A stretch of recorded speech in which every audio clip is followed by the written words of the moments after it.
Hello there, my name is Scott East and I'm going to give you precise instructions about how to use the trainer alphabet.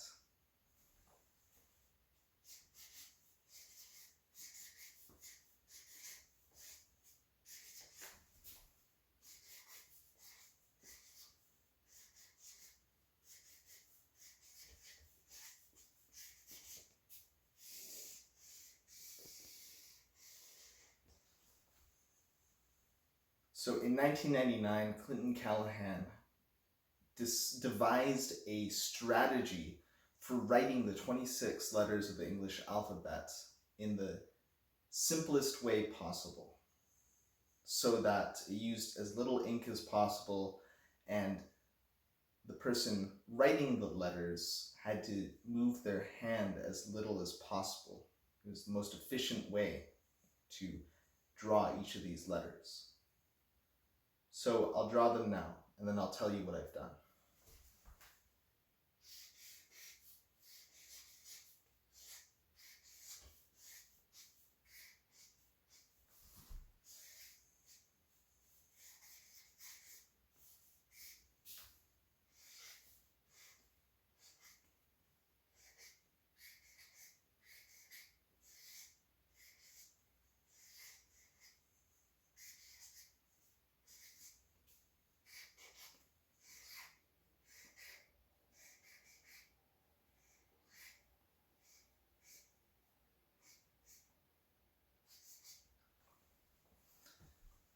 So a lot of the letters are the same as you might normally do, but a lot of them are different. So I'll talk through as we go. First off, you want to grab your pen with the lid off and put the felt tip of your pen. It's got to be a thick pen, like half a centimeter thick at least.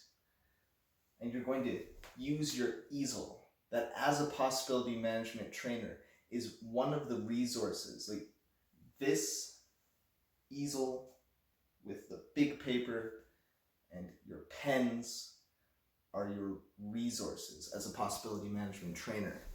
And furthermore, the key colors that you need are red, black, blue, green, and yellow.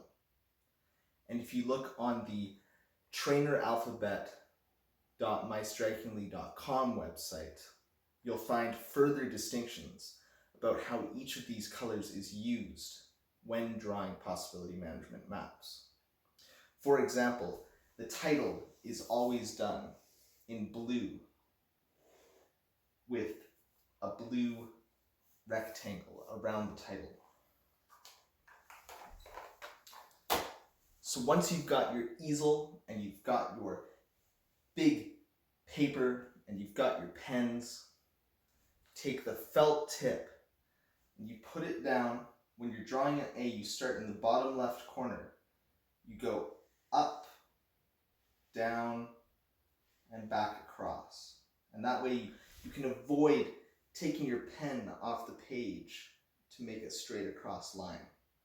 With a B, you start in the bottom left corner. You go up, around, and around. Like you're drawing a 1 into a 3 without taking your pen off the page. A C is from the top down around to the bottom.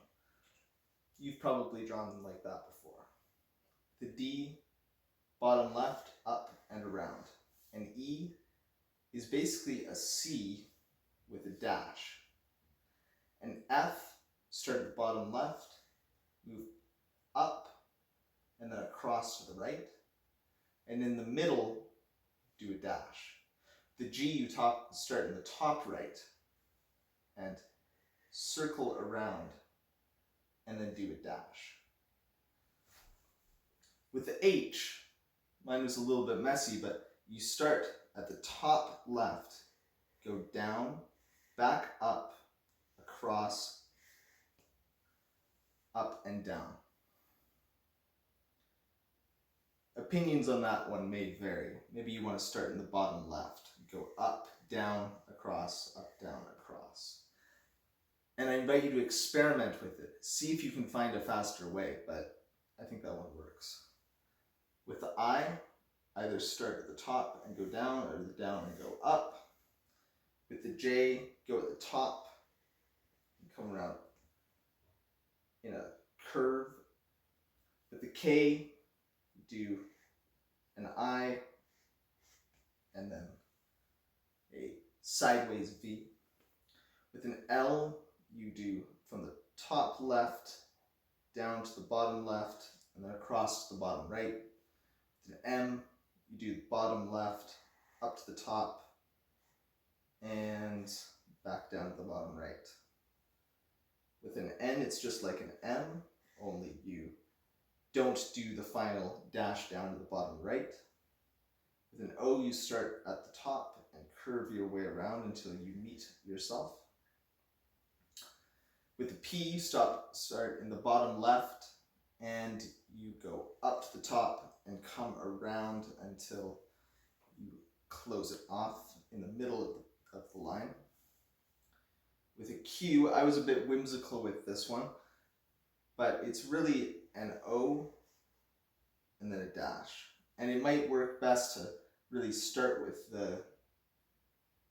your pen down in the bottom right, and then when you come back to the start, you've just finished the dash like that.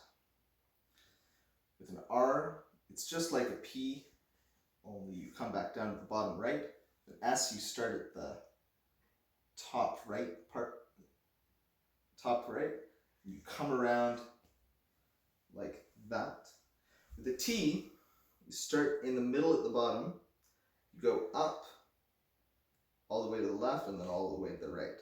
And then your pen is ready to start the next letter. With a U, it's the top left, down and around, back up to the top right corner. With a V, it's very much the same, just without the bend. With a W, top left, bottom left, middle, bottom right, top right. With a U, top left, down and around to the top right. With an X, it's from the bottom left to the top right, and from the top left to the bottom right. With the Y, it's much the same, only don't follow through. With the Z, it's a backwards S that's sharp at the corners. So if you're going to be a possibility management trainer and you plan on leading Expand the Boxes, or even leading possibility teams and drawing maps, you're going to be drawing a lot of maps, and especially in Expand the Box, you'll be drawing 30 or 40 maps over the course of 3 to 5 days. And so I encourage you to try the experiment of changing the way that you write and adopting this style for your journal for at least a month. This is how I write all the time. I do find it faster and more legible for other people. Try it out, and I challenge you to record yourself delivering a map. And if you want to learn more about what colors of pen you use for what parts of a possibility map that you're delivering, check out traineralphabet.mystrikingly.com.